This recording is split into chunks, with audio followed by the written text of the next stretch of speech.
ജനങ്ങളാണല്ലോ പല പിന്നെ നമ്മുടെ സോഷ്യൽ മീഡിയ ആണ് ആളുകളെ പൊക്കുന്നതും താത്തുന്നതൊക്കെ.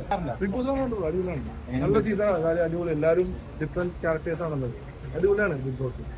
ജാസ്മിൻ ജാഫർക്ക് ഗബ്രിയൊക്കെ ഇപ്പൊ ഭയങ്കര ട്രെൻഡിങ് അല്ലോ, അത് എന്താ പറയാ ട്രെൻഡിങ്ങിലാണ്. എന്താണ് അവര് അവിടെ എന്താ നടക്കുന്നതെന്നും പുറത്തുണ്ടായാലും ബിഗ് ബോസ് സ്ക്രിപ്റ്റ് അല്ലാത്തതുകൊണ്ട് അവർക്കൊന്നും മനസ്സിലാവാത്തോണ്ടാണ് കാര്യം. ജെന്യൂനാണല്ലേ എല്ലാവർക്കും ഡിഫറെന്റ് ക്യാരക്ടേഴ്സ് ആണ്. ജെന്യൂൻ ആണെന്ന് നമ്മളാണ് തീരുമാനിക്കുന്നത്, നമ്മളല്ല തീരുമാനിക്കുന്നത്, ജനങ്ങളാണ് തീരുമാനിക്കുന്നത് ആര് ജെന്യൂൻ. അതിൽ ജെന്യൂൻ ആയിട്ട് ഒരാൾ ജയിക്കും. പിന്നെ ഈ ബിഗ് ബോസ് എന്ന് പറഞ്ഞു കഴിഞ്ഞാൽ രണ്ട് നെഗറ്റീവ് പോസിറ്റീവ് ഉണ്ടാവും. ചിലവർക്ക് പുറത്തിറങ്ങുമ്പോൾ പോസിറ്റീവ് ആവും, ചിലവർക്ക് നെഗറ്റീവ് ആവും. എനിക്ക് പോസിറ്റീവ് ആയിരുന്നു പുറത്തിറങ്ങിയപ്പോൾ, അതുകൊണ്ട് എനിക്കിപ്പോൾ കുഴപ്പമൊന്നുമില്ല. ബിഗ് ബോസ് എന്ന് പറഞ്ഞ ചടം വന്നിട്ട് പരിചയപ്പെട്ടത്. Bigg Boss good platform for newcomers, നല്ലൊരു പ്ലാറ്റ്ഫോമാണ്. പുതിയ ആളുകളും പഴയ ആളുകളും, കാര്യം ഒരു ലൈം ലൈറ്റ് ഇല്ലാത്ത ഒരാൾ പോയിട്ട് അവിടെ ചിലപ്പോൾ അയാൾ നല്ല ക്യാരക്ടറാണെങ്കിൽ ബിഗ് ബോസ് കൊണ്ട് ചിലപ്പോൾ അയാൾക്ക് നല്ലൊരു ലൈഫ് ഉണ്ടാവും, നല്ലൊരു ഫ്യൂച്ചർ ഉണ്ടാവും, ചിലപ്പോൾ കരിയർ ഗ്രോത്ത് ഉണ്ടാവും. എല്ലാ പരിപാടിയും അങ്ങനെ തന്നെ. ഇത് ബിഗ് ബോസ് കുറച്ച് ഡിഫറെൻ്റ് ആണ്, കാര്യം മലയാളികളെ സംബന്ധിച്ച് നമ്മുടെ കൾച്ചർ, നമ്മുടെ ഒരു പേഴ്സണാലിറ്റിക്ക് നല്ല, നമ്മുടെ ഡ്രസ്സിങ് ഒക്കെ അടിപൊളിയാണ്, നമുക്ക് നല്ല സംസാര രീതിയാണെന്നൊക്കെ ആളുകൾക്ക് ഇഷ്ടപ്പെട്ട് കഴിഞ്ഞാൽ പിന്നെ മരണം വരെ. ഇപ്പോൾ ബിഗ് ബോസ് ഞാൻ 6 years ആയി, എൻ്റെ ഇപ്പോൾ എപ്പോഴും ആളുകൾ എൻ്റെ ബിഗ് ബോസിൽ കണ്ടിട്ടുണ്ട് എന്ന് പറഞ്ഞാണ് എന്നെ ആളുകൾ തിരിച്ചറിയുന്നത്. അപ്പോൾ ആ ഒരു ഷോയുടെ ഇമ്പാക്ട് പറഞ്ഞാൽ മനസ്സിലാവില്ല. കാര്യം ഫസ്റ്റ് സീസണിലാണ് ഞാൻ പോയത്. അപ്പോൾ ആളുകൾ തിരിച്ചറിയുന്നത് ഭാഗ്യമല്ല. ബിഗ് ബോസിനെ കൊണ്ട് തിരിച്ചറിയുന്നുണ്ടെങ്കിൽ ബിഗ് ബോസ് എന്ന് പറഞ്ഞ ആ ഒരു പ്ലാറ്റ്ഫോം കിട്ടുന്നതാണ്. Thank you.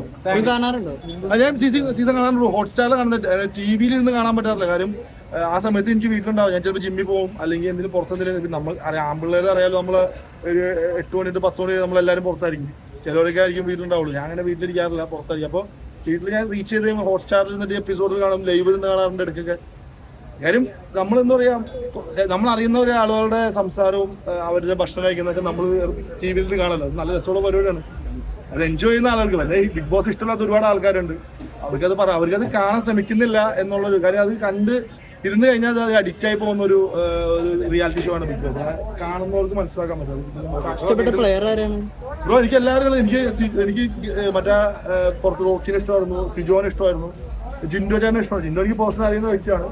പിന്നെ ഇഷ്ടക്കുറവൊന്നുമില്ല, എല്ലാവരും ഇഷ്ടമാണ്. കാര്യം ഇഷ്ടക്കുറവ് ആരോടും ഇല്ല. കാര്യം എല്ലാവർക്കും ഓരോ ക്യാരക്ടേഴ്സ് ആണല്ലോ. അപ്പൊ ചില ആളുകളോട് നമുക്ക് ജനങ്ങളാണല്ലോ പലരും, പിന്നെ നമ്മുടെ സോഷ്യൽ മീഡിയ ആണ് ആളുകളെ പൊക്കുന്നതും താത്തുന്നതൊക്കെ. എന്തായാലും ഈ സീസൺ അടിപൊളി സീസണാണ്. കാര്യം ഒരുപാട് കണ്ടന്റുകളൊക്കെ, അല്ലെങ്കിൽ ഒരുപാട് ഇങ്ങനെ ഈ സ്മോൾ കട്ട്സ് ഒക്കെ ഇങ്ങനെ യൂട്യൂബിലും ഇൻസ്റ്റാഗ്രാമിലും കാണുന്നുണ്ട്. അപ്പൊ അതിന്റെ അർത്ഥം സീസൺ അടിപൊളിയായിട്ട് പോകുന്നുണ്ടെന്നാണ്. അപ്പോൾ നമ്മളൊക്കെ ചെയ്തപ്പോൾ ലൈവ് ഉണ്ടായിരുന്നില്ല, ഇപ്പൊ ലൈവ് ഒക്കെ ഉള്ളതുകൊണ്ട് ഒരുപാട് നല്ല നല്ല കണ്ടന്റുകളുണ്ട്. താങ്ക്സ് കേട്ടോ, താങ്ക്സ് സോ മച്ച്, ബൈ.